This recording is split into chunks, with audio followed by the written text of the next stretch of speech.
This is James Mathers for the Digital Cinema Society at Cine Gear Expo 2025. I'm here with my friend Chris Deanna. He's representing Cooke Optics, and let's talk about what's happening in the field of optics. There's a lot of changes coming up now. There is. Optics, I think traditionally is a very slow medium. I mean, Slow to change. slow to right? change, slow to change, slow to design, slow to manufacture. I mean, I remember a short timeline for a lens would be from inception to delivery about 2 years, and that was fast tracking it. And we all know technology works so much faster these days that you have to now be in a position to anticipate what to make, and you have to have really close relationships with, say, camera manufacturers, your users, to find out what the next things are, and to keep pace with the way of the world right now. What is the market looking like? I mean, it's a little sad at the moment with the political traditional situation, market the tariffs and everything. But aside from that, the traditional cinema market is devastated right now, especially in town. There's no doubt about it at every level. What's interesting, though, is the new cinema and content market, indie fashion marketing. It's really diverse, more diverse than it's ever been, and it's becoming ever more so with a little bit of time.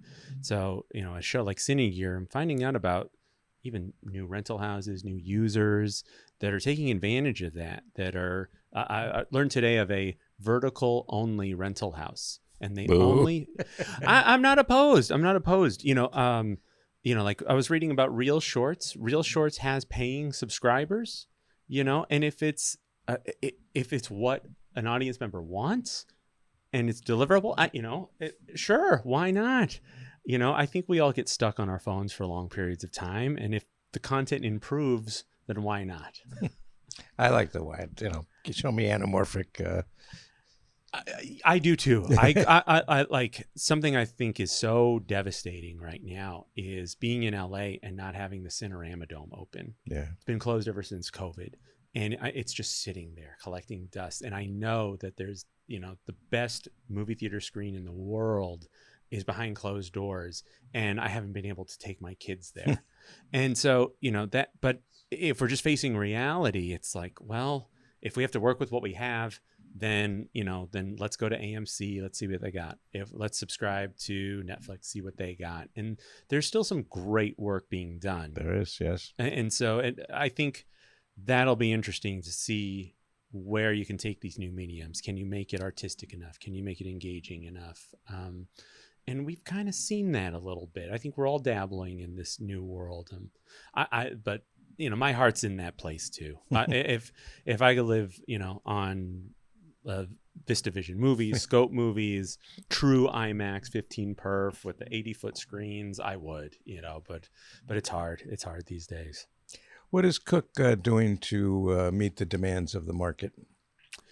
We're moving in a few directions, and that's not easy either. It's a balancing act, because we have a strong brand, and to maintain that strong brand across a wide spectrum of cameras, users, and content makers now is tricky. We're there for tentpole productions. We have wonderful lenses like the S7s, S8s, people taking these, say, on RE Mini LF for 65 millimeter, and we know they're producing large shows. Mickey 17 recently was shot on A65 with S7s. So being there for them is important, and we'll continue to innovate. The S8s are doing very well for us. We're seeing them on more and more shows like Emily in Paris.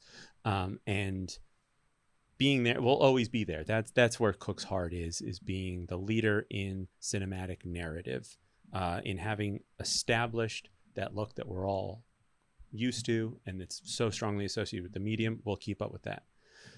But on the other hand, it's quickly become an FX user world, FX as in Sony FX. It's become a red world with Red V Raptor, even Komodos. And so we have to be there for those users too. And so we have those SP3 lenses to bring the premium narrative look to those users as well. But it's a fine line. It's hard to be a premium provider in a medium market. I always thought it paid dividends to put a lot into the lens, no matter what kind of camera. But other people don't see the point in putting an expensive lens, like a $80,000 lens, on a $2,000 camera. They just doesn't make sense to them. Yeah, I think we all go to YouTube and try to find the hack for doing something at home instead of hiring the plumber that we need to fix the problem at hand. And that's what's out there too, is there's a lot of good enough lenses. And so people say, oh, this covers, this is sharp, and it's going to work for what I need to. And then you throw something like a Pancro on the camera, and it's you a see the completely different. difference. Yeah, you're like, this is the cinematic element I was missing in the look, because everything else could be right, and if you're missing that, it doesn't quite come together.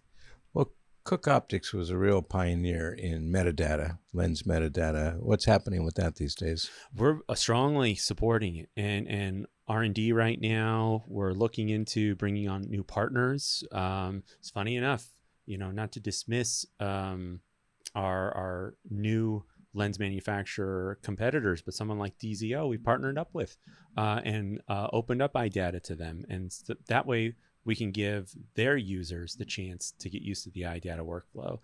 iData is ultimately going to pave the way to virtual lenses.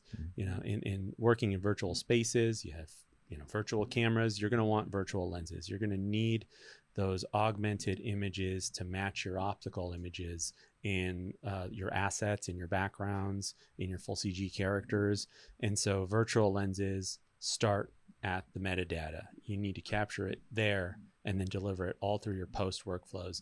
That's the trick right now, is getting productions, post, VFX artists to understand and talk to each other and understand that this really valuable information has been there all along. And it's funny because even though iData is 20 years old, we'll talk to VFX artists that didn't even know it was there. And then you tell them about it, and it's like a breath of fresh air. It's like, oh my gosh. They've been collecting it, but people didn't know how to use it. Right. For many years. Right. And so I think the good news is we'll see more and more of it, and we're going to see more of it make a difference in the shows. I think as VFX also gets democratized, more and more people have access to these tools. Even LED walls, it grew so fast and went from an ILM Star Wars only, tool, and now, people are shooting car plates on it daily, and it's wonderful. And so metadata is going to be just one thing that helps make life a lot easier in production and post-production. Another thing that Cooke is famous for was a long delivery time. Is that still the case? I don't think so. It's gotten better. I know you opened up a new factory. Well, and like we started off with that anticipation. Yeah. And so, the SP3s are a wonderful example. Yeah. Who knew we could have lenses ready to ship when we announced them? That's a first. Yeah, I know. We probably set the bar too high for ourselves. We'll see if we can keep pace with that sort of thing. But that's the way of the world now. I think that's the expectation. Yeah. And it's what future customers will expect. Well, you need to ramp up the speed. Keep the quality, ramp up speed always. Yeah. Well, thank you very much, Chris. Oh, thank you, James.